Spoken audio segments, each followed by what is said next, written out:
जो ये फैसला आया है ये आइन और कानून और इंसाफ के मुताबिक है। पीटीआई बहुत मासूम बनती है, लेकिन आइनी तौर पर, कानूनी तौर पर ये अपने केसेस को सपोर्ट नहीं करते। इस तरह के फैसले जो हैं कभी नजरिया ज़रूरत के तहत, कभी पसंदीगी के ऊपर भी तो आते हैं ना कि जी कोई प्रेशर आ गया। अच्छा शाह साहब, मखसूस नशिस्तों के हवाले से 17 समातें हुई और फिर फैसला आया और फैसला पीटीआई के हक में नहीं आया। उस पर पीटीआई तो बड़ी तनकीद करती हुई दिखाई दे रही है। उनको ये भी बड़ा इशू है कि जी जो बेंच बना था, जो नजर सानी जो करता है वो वही बेंच होता है, वही जजेस होते हैं जो कि नजर अव्वल करते हैं, जिन्होंने पहले डिसीजन दिया होता है। इस पर भी बहुत सी तनकीद की जा रही है और फैसले पे भी तनकीद की जा रही है। आपकी पार्टी इस फैसले को समझती है कि आइन के, कानून के ऐन मुताबिक है फैसला?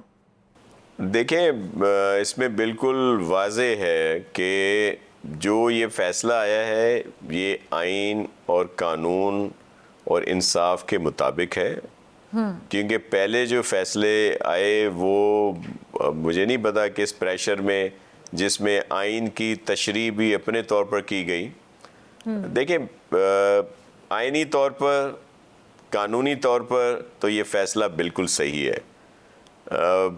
मेरी ज़ाती राय अगर आप लेंगी, इखलाकी तौर पर इस पर इफ़ एंड बट्स हो सकते हैं कि क्या, लेकिन कानूनी तौर पर ये बिल्कुल ठीक फैसला है। और देखें, असल मसला क्या है कि मैं आपको थोड़ा सा माजी करीब में ले जाऊंगा कि मुख्तलिफ फैसले इस तरह के आए कि जिसकी वजह से बहुत एक आइनी कह लें इशू बन गए, क्राइसिस आ गया।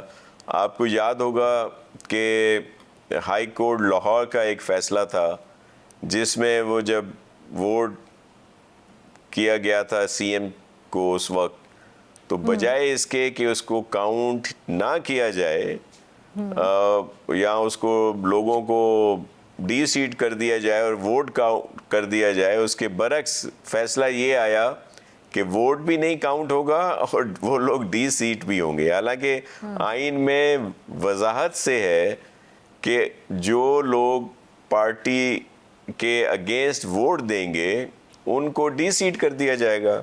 तो उनका वोट, अगर किसी को ये इल्म हो कि मैं वोट भी दूंगा, मेरा वोट भी नहीं काउंट होगा और मुझे डी सीट भी कर दिया जाएगा, तो कोई ऐसा क्यों करेगा? ये इसी वजह से आइन में ये इस तरह की चीज़ें होती हैं। लेकिन जब वो फैसले आया तो सबने देखा। फिर ये जो फैसला आया था इससे पहले, उसमें बिल्कुल ही अपने तौर पर तशरीह की गई। देखें, मसला क्या है, पीटीआई बहुत मासूम बनती है, सोशल मीडिया, नेशनल मीडिया पे आकर बहुत सारी चीज़ें कहते हैं ये लोग, लेकिन आइनी तौर पर, कानूनी तौर पर ये अपने केसेस को सपोर्ट नहीं करते। इनके जो वकला साहिबान हैं मेरे लिए बड़े मोहतरम हैं, लेकिन वो खुद को बन के जो भी खान साहब के वकील रहे या पीटीआई को जो करते हैं रिप्रेजेंट, वो अपनी तो उन्होंने एलिवेशन करा ली, बहुत सारे ओहदे ले लिए, असेंबलियों में आ गए, लेकिन केस प्रॉपर तरीके से प्लीड नहीं करते। यही मसला इन्होंने, आपको याद होगा काजी फाइज ईसा के टाइम पे ओपन वो था, कोर्ट था, लाइव था, ये अपना प्रॉपर केस पेश नहीं कर सके। और जब इनको मौका मिला था नेक्स्ट डे कि चले सिंबल तो इनसे चला गया, वो नेक्स्ट डे भी एक केस रखा हुआ था जिसमें ये मौका था कि पीटीआई को एक कोई सिंबल दे दिया जाता बल्ले की बजाय, लेकिन इन्होंने आके उस वक्त भी वो बड़ी माजरत के साथ वो रंगबाजियाँ की और इनके वकला ने कहा कि जी हम आपके पास पेश ही नहीं होंगे। हालांकि नहीं तो एक सिंबल पे इनको सब कुछ हो जाता।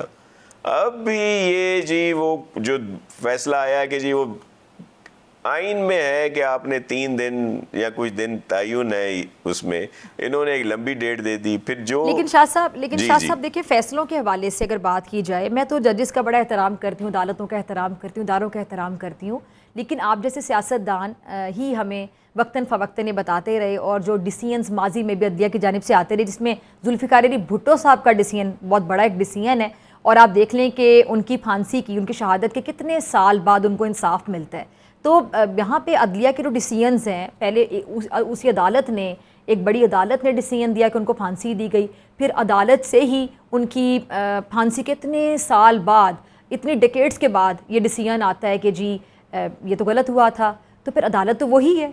तो इसलिए अदलिया के फैसलों पर भी सवालात उठ जाते हैं, और आप जैसे सियासतदानों ने ही लोगों में शाऊर दिया है कि लोग फिर खुलकर तनकीद करते हैं फैसलों पर।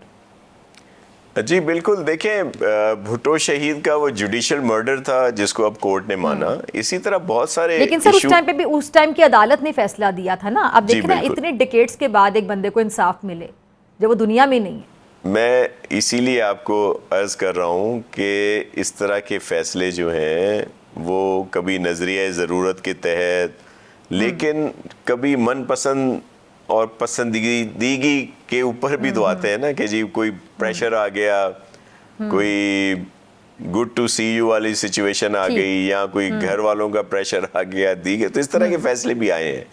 मैं इसीलिए आपसे कह रहा हूँ कि ये जो अब वाला फैसला है ये आईनी इसमें ठीक है आपका मौके पे कि पीटीआई की वकला की तैयारी सही नहीं थी। सिर्फ तैयारी की हद तक कहना चाह रहे थे, इनकी वकला की तैयारी अच्छी नहीं थी, नीयत अच्छी नहीं थी।